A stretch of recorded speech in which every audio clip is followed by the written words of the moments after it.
வணக்கம். இந்தியாவுல அரசியல் நிலை எப்படி இருக்குன்னு பார்த்தீங்கன்னா, பொதுவாக அரசியல் அப்படிங்கிறது 2 கொள்கைகளுக்கு எதிரான சண்டை. 2 சித்தாந்தங்களுக்கு எதிராக இருக்கக்கூடிய சண்டை.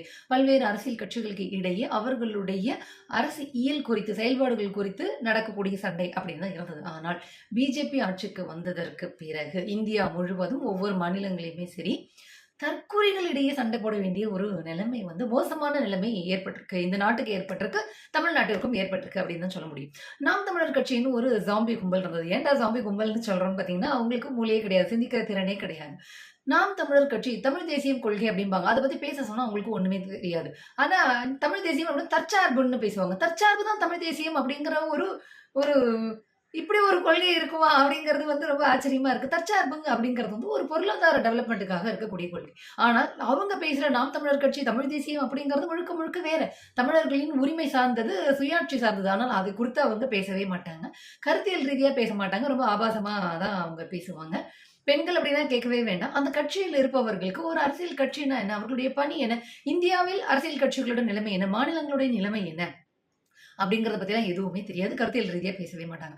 அவங்களுக்கு தலைமை பொறுப்புனா என்ன? தலைமை பண்புனா என்ன? அப்படிங்கிறதும் தெரியாது. தலைமை பொறுப்புல ஒருத்தர் உட்காரணும்னா என்ன தகுதி இருக்கணும் அப்படிங்கிறதும் அவங்களுக்கு தெரியாது. அதனால தான் சீமான் போன்ற அம் சில நபர்களுக்கு அவங்க முட்டுக் குடுக்குற நிலைமையில இருக்கிறாங்க. சீமான் மீது பல குற்றச்சாட்டுகள் இருந்தாலும் ஒரு பெண் பகிரங்கமாக குற்றச்சாட்டு வச்சிருக்கிறார். அந்த குற்றச்சாட்டு கூட அவரோட பெர்சனல் விஷயம் அப்படின்னு தான் நம்ம பேசுறோம். ஆனால் அவர் அந்த குற்றச்சாட்டை எதிர்கொள்ளும் பொழுது எப்படி நடந்துக்கிட்டாரு? பெண்கள் குறித்து எவ்வளவு மோசமாக பேசினார். ஒரு தலைமை பொறுப்புல இருக்கிறவரு அப்படிங்கிறதெல்லாம் பார்க்கும் பொழுது, சீமானுக்கும் தலைமை பண்பு கிடையாது. அந்த கட்சியில இருப்பவர்களுக்கும் தலைமை பண்பில் யாரும் உட்கார வைக்கணுங்கிறது தெரியாது.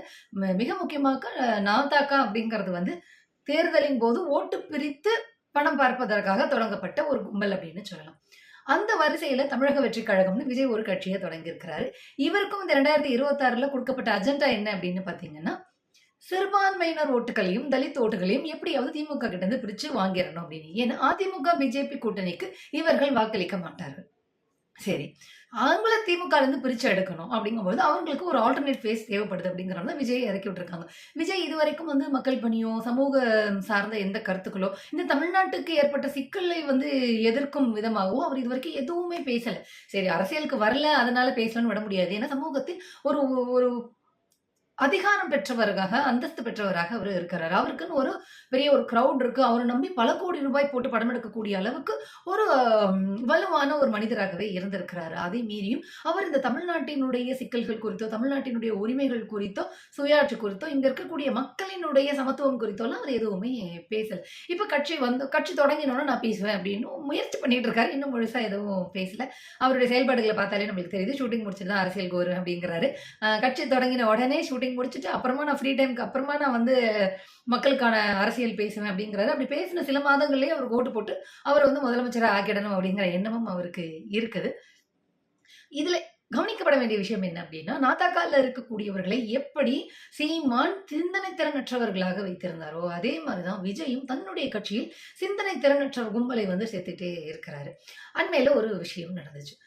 நான் தமிழக வெற்றி கழகம்ல வெர்ச்சுவல் வாரியர்ஸ் அதாவது அந்த கட்சியினுடைய கொள்கைகளையும், செயல்பாடுகளையும் மக்கள் கிட்ட போய் எடுத்துட்டு போவதற்காக, அந்த கட்சி உறுப்பினர்களாகவே இருக்கக்கூடியவர்கள் அல்லது இன்ஃப்ளூயன்சராக இருக்கக்கூடியவர்கள் எல்லாரையும் சேர்த்து ஒரு மீட்டிங் நடந்தது. இன்னென்னதெல்லாம் பண்ணணும் அப்படின்னு எல்லாம் சொல்லியிருக்கிறாங்க.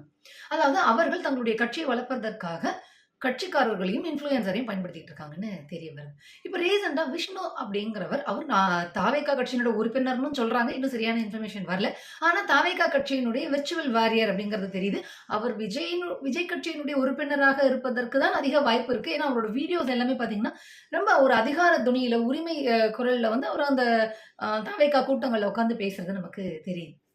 அந்த விஷ்ணுங்கிறவர் என்ன பண்ணியிருக்காரு அப்படின்னா, ஒரு பெண்ணுக்கு ஃப்ளர்ட்டிங் மெசேஜ் எல்லாம் அனுப்பிச்சிருக்கிறாரு. பாலியல் ரீதியாக சில மெசேஜஸ் எல்லாம் அனுப்பிச்சிருக்கிறாரு. அந்த பொண்ணு வீட்ல போட்டு குடுத்தோனே, அந்த பொண்ணோட அண்ணன் சாத்துன்னு அந்த பையன சாத்திட்டாரு. விஷ்ணு அப்படிங்கிற பேர்.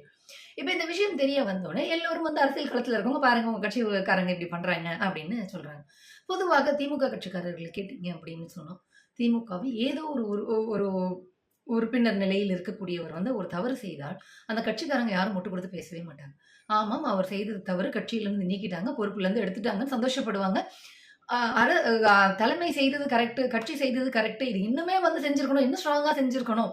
கட்சியில் இப்படி சேர்ந்து அவப்பெயர் ஏற்படுத்தக்கூடாது அப்படிங்கிறத திமுககாரர்கள் பகிரங்கமாவே சொல்லுவாங்க. ஆனா, இந்த தாவேகா விஷயம், விஷ்ணு விஷயத்துல என்ன ஆச்சு அப்படின்னு சொன்னா, அந்த தாவேகாவினர் எப்படி பேசுறாங்க அப்படின்னா, இதுக்கெல்லாம் திமுக ஆட்சியில இருக்கிறதுக்கு தான் காரணம். திமுக ஆட்சியில தான் இப்படியெல்லாம் நடக்கும் அப்படின்னு ஒரு போடுறாங்க. இட்ஸ் மீ விசாலி அப்படின்னு சொல்லிட்டு ஒரு ஐடி. அத பார்க்கும்போது சிரிப் ஒரு பக்கம் சிரிப்பு வந்தாலும், ஒரு பக்கம் ரொம்ப கொடூரமா இருக்கு. இந்த அளவுக்கு தான் உங்களுடைய சிந்தனை திறனா? பெண்களுக்கு எதிரான வன்முறை அப்படிங்கிறது காலம் காலமாக நடந்துகிட்டு இருக்கு. அதற்கு காரணம் அப்படிங்கிறது பாலியல் ரீதியாக ஆணாதிக்கம். ஆண்கள் தான் வந்து திடமானவர்கள், உயர்ந்தவர்கள், பெண்களை விட மேலானவர்கள், எல்லா பாலினத்தை விட மேலானவர்கள் அப்படிங்கிற ஒரு பார்வை காலம் காலமாக இருந்துட்டு இருக்கு. இந்த குடும்ப கட்டமைப்பு, சமூக கட்டமைப்பு, புராண இதிகாசம், பழக்கவழக்கம் அப்படிங்கிற பேரால ஏற்படுது. இப்படி பல்வேறு காரணங்கள் தான் இதுக்கு காரணமாக இருக்கிறது. இதையெல்லாம் எதிர்ப்பது அப்படிங்கிறது தான் பெண்களுக்கு எதிரான வன்முறையை குறைப்பதற்கு அல்லது இல்லாமல் செய்வதற்கு ஒரு வழி. இன்னொன்னு பெண்கள ஒரு பக்கத்துல எம்பவர் பண்ணிக்கிட்டே இருக்கணும். சட்ட ரீதியாகவும், அதிகார ரீதியாகவும், பொருளாதார ரீதியாகவும், கல்வி ரீதியாகவும் பெண்களை அதிகாரப்படுத்துவது அப்படிங்கிறது. இது 2மே பேரலா நம்ம பண்ணணும் அப்படிங்கிறது தான். இதை மீறியும் பெண்களுக்கு எதிரான வன்முறை நடக்குது. அப்படி ஒரு கட்சிக்காரன் செய்யும் பொழுது, அந்த கட்சியில் இருப்பவர்கள் என்ன செய்யணும்? ஆமாங்க இது ரொம்ப தவறானது. இப்படியெல்லாம் பேசக்கூடாது. அப்படின்னு சொல்லியிருக்கணுமா இல்லையா? திமுக ஆட்சியில இருக்கிறனால தான் இப்படி இருக்கு. நாங்க என்ன அந்த விஷ்ணுவ போய் அந்த பொண்ணோட அண்ணன் கவனிக்கும்போது பாக்கெட்ல வந்து கான்டாக்ட் பாக்ஸ்லாம் வச்சிருக்கிறாரு. இப்ப இத எந்த கட்சி சப்ளை பண்ணுச்சு? இந்த அரசு வந்து அவருக்கு சப்ளை பண்ணுச்சா? எடுத்துட்டு போ. பொண்ணுகிட்ட ஃப்ளர்ட் பண்ணு. உன்னோட இன்ஃப்ளூயன்சர், விஜய் கட்சியோட இன்ஃப்ளூயன்சர் அப்படிங்கிறத பயன்படுத்திக்கிட்டு போய் வந்து பொண்ணுங்கள ஏமாத்து, பொண்ணுங்க கிட்ட போய் ஆபாசமா பேசு அப்படின்னு யாராவது சொன்னாங்களா? இதுக்கும் அரசுக்கும் என்ன சம்பந்தம்? தனிமனித ஒழுக்கம் வேறு.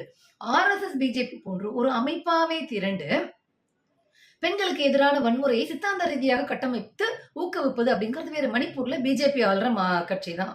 மணிப்பூர்ல பிஜேபி தான் ஆளுது. ஒன்றிய அரசாங்கம் பிஜேபி தான் இருக்கு. மணிப்பூர்ல 2½ ஆண்டுகளுக்கும் மேலாக அங்க வன்முறை வெடித்து இருக்கிறது. அங்க இருக்கக்கூடிய பெண்கள் மிக கொடூரமாக பாதிக்கப்பட்டார்கள். இது போன்றது தான் இந்த மாதிரி நடக்கிறது தான் அரச பயங்கரவாதம் அப்படின்னு சொல்ல முடியும். அரசு காரணம்னு சொல்ல முடியும். தனிமனித தவறுகளை எப்படி வந்து ஒரு அரசோட அதுவும் இவங்களுக்கு ஆளும் அரசாக திமுக இருக்குது அப்படிங்கிறது தான் சிக்கலா இருக்கு. ஒன்றியத்துல பிஜேபி ஆட்சியில இருக்கிறதுங்கிறது அதன் மூலியமாக அது இந்தியா முழுவதும் பெண்களுக்கு எதிரான வன்முறைங்கிறது சித்தாந்த ரீதியாக கட்டமைக்கப்பட்டு வருது அப்படிங்கிறது உங்களுக்கு பொருட்டே இல்லாம இருக்குது. அப்ப இந்த அளவிற்கு தான் உங்களோட சிந்தனை திறன் இருக்கு. அதனால தான் சொன்னேன் இந்த மாதிரி தற்குறிகளோட எல்லாம் சண்டை போட வேண்டிய ஒரு நிலை இந்தியாவிலும் தமிழ்நாட்டிலும் ஏற்பட்டிருக்கு அப்படின்னு.